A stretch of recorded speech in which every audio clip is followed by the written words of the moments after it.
Welcome to T4 tutorials. मैं हूं professor फजरमान शामिल और आज की इस वीडियो में आपको बताऊंगा कि अभी रिसेंटली पीपीएससी में जो 18वें स्केल की कंसल्टेंट डर्माटोलॉजिस्ट की वैकेंसीज आई हैं उसके एलिजिबिलिटी क्राइटेरिया क्या है, सिलेबस क्या है, कहाँ से आपने तैयारी करनी है, कहाँ कौन कौन से हॉस्पिटल्स का आपका एक्सपीरियंस काउंट होगा और कौन कौन से हॉस्पिटल्स का आपका एक्सपीरियंस काउंट नहीं होगा। और ये तमाम इन्फॉर्मेशन आपको इस वीडियो में मिलेगी और इसके अलावा और भी काफ़ी इन्फॉर्मेशन है जो कि आपको मिलने जा रही है, तो आपने ये वीडियो पूरी देखनी है। तो आपकी जो एजुकेशन है उसमें MBBS होना चाहिए विद MD यानी कि डर्माटोलॉजी के अंदर आपकी डिग्री होनी चाहिए, या फिर आपका SCPS विद डर्माटोलॉजी होना चाहिए, या फिर इससे कोई और इक्विवेलेंट डिग्री जो आपकी डर्माटोलॉजी के अंदर है तो वो भी एक्सेप्टेबल होगी। या फिर आपके पास MBBS होना चाहिए with post graduate qualification like MCPS with dermatology, minor diploma with dermatology or equivalent qualification with 2 years practical experience in the relevant field.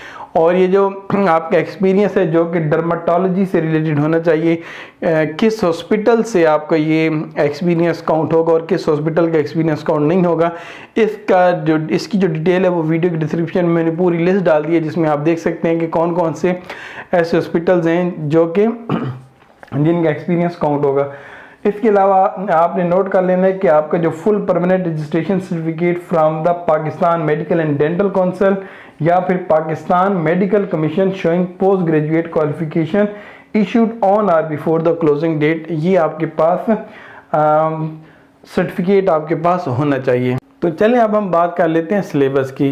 Syllabus में अभी तक जो पीपीएससी ने सिलेबस अनाउंस नहीं किया कि इस जॉब के लिए कौन सा सिलेबस होगा, लेकिन कुछ ही दिनों बाद पीपीएससी की जो ऑफिशियल वेबसाइट है उस पर यकीनन सिलेबस आ जाएगा, क्योंकि जब ऐसी जॉब्स जिनका पीपीएससी ऐड के साथ सिलेबस अनाउंस नहीं करती तो कुछ दिनों बाद ऑफिशियल वेबसाइट पर सिलेबस आ जाता होता है। लेकिन इससे पहले जो मेडिकल ऑफिसर वगैरह का जो टेस्ट होता रहता है तो उसमें जो सिलेबस होता है वो ये सिलेबस है जो आपको मैं इस वीडियो में दिखा रहा हूँ। तो चांसेस यही हैं, 99% चांसेस यही हैं कि जो इस बार भी सिलेबस होगा वो यही होगा, तो आपने इसकी तैयारी कर लेनी है ताकि आपका ये जो टेस्ट है वो पास हो सके।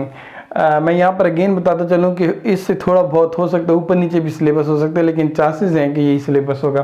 क्वेश्चन रिलेटेड टू क्वालिफिकेशन आपसे 80% पूछे जाएंगे और आपके टेस्ट में जो 20% क्वेश्चन हैं वो आपसे Pakistan study, current affair, geography, basic mathematics, everyday science, Urdu, English और बेसिक कंप्यूटर स्टडीज़ से रिलेटेड आपसे पूछे जा सकते हैं।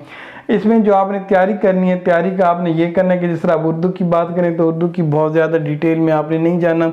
उर्दू के जो बेसिक कॉन्सेप्ट्स हैं, जो जिस तरह उर्दू के मुहावरे और इस तरह की चीज़ें हैं वो आपने तैयार करनी है। और जियोग्राफी में सिर्फ आपने पाकिस्तान की जो जियोग्राफी है उसको स्टडी कर लेना है। और इसके अलावा हम बात कर लेते हैं इंग्लिश में आपको सेंटेंस कंप्लीशन और ग्रामर और इस तरह की चीज़ें जो हैं वो सारी आपकी ठीक होनी चाहिए। तो ये हो गया सिलेबस।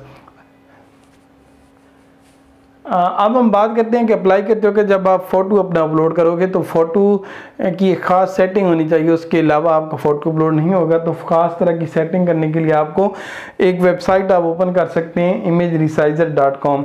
इस वेबसाइट को जब आप ओपन करेंगे तो इस वेबसाइट पर यहाँ पर जाकर आप अपलोड ए फाइल में जाकर आप फाइल जो आपका इमेज है उसको अपलोड करेंगे। और फिर इसके बाद यहाँ पर ये देखिए आप इसकी विड्थ भी सेट कर सकते हैं और हाइट भी, और इसका फॉर्मेट भी सेट कर सकते हैं। तो आपने यहाँ पर चेंज पे जाना है और चेंज पे जाने के बाद आपने इसकी विड्थ कर देनी है,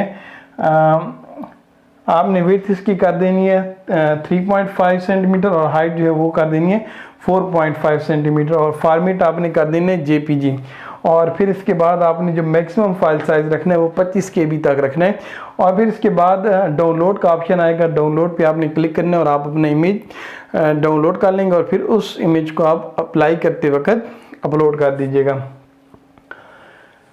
एक्सपीरियंस की अगर हम बात करें तो अगर आपका किसी गवर्नमेंट के हॉस्पिटल से या गवर्नमेंट के किसी इदारे से एक्सपीरियंस है तो वो बिल्कुल पीपीएससी उसे काउंट करता है। अगर आपका गवर्नमेंट के किसी इदारे से एक्सपीरियंस, मुतल्लिका एक्सपीरियंस नहीं है और आपका किसी प्राइवेट इदारे से एक्सपीरियंस है तो उसके लिए जो प्राइवेट हॉस्पिटल या प्राइवेट इदारा है उसको SECP यानी कि security exchange commission of Pakistan से रजिस्टर्ड होना चाहिए। तो आपने अगर कहीं पर एक्सपीरियंस गेन किया और आप देखना चाहते हैं कि आपने जिस जगह से एक्सपीरियंस गेन किया वो SCCP से रजिस्टर्ड है या नहीं है, तो उसके लिए जो लिंक है वो मैंने वीडियो की डिस्क्रिप्शन में डाल दिया। वहाँ पर जाकर आप पूरी लिस्ट देख सकते हैं कि पाकिस्तान में कौन कौन से हॉस्पिटल्स SCCP से रजिस्टर्ड हैं। इसके अलावा जो फ़ीस सबमिशन है, फ़ीस सबमिशन से रिलेटेड PPSC के ऑफिशियल यूट्यूब चैनल पर कुछ वीडियोस भी मौजूद हैं जहां पर जाकर आप देख सकते हैं कि फ़ीस कैसे सबमिट करानी है।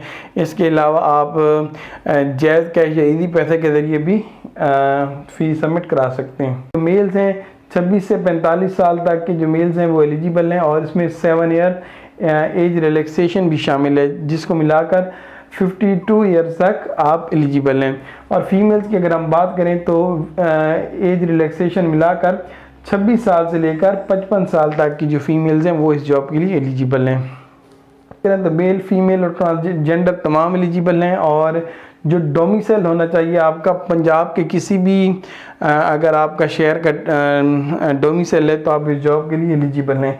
और प्लेस ऑफ पोस्टिंग जो है वो आपकी होगी नॉन टीचिंग DHQ या फिर THQ हॉस्पिटल्स ऑफ पंजाब। आपने MCQs कहाँ से तैयार करने हैं? MCQs के लिए वीडियो की डिस्क्रिप्शन में मैंने लिंक डाला है जिसमें मैंने आपको हेल्थ केयर डिपार्टमेंट से रिलेटेड जितने भी MCQs हैं जो कि आपकी इस जॉब में हेल्प कर सकते हैं, मैंने पूरी कोशिश की है कि उससे रिलेटेड मैं कुछ MCQs डाल दूं जो कि माजी में पास पेपर्स में MCQs आते रहे, वो तमाम कलेक्ट करके डाल दिए गए हैं। तो आपने उन MCQs को ज़रूर तैयार करना है। इसके अलावा टेस्ट को पास करने के लिए आपने बुक्स भी ले लेनी है और आपका जो सिलेबस की बुक्स हैं उनको भी तैयार करना है। लेकिन जो इम्पोर्टेंट MCQs जो वेबसाइट पर t4tutorials.com पर डाले गए वो भी आपने ज़रूर देखने हैं, क्योंकि वो इम्पोर्टेंट MCQs हैं जो PPSC माजी में भी पेपर्स में देता रहा है। तो अगर आप वो तैयार करेंगे तो चांसेस होंगे कि इम्पोर्टेंट MCQs आपने अगर तैयार कर लिए तो आपके पास होने के चांसेस बढ़ सकते हैं।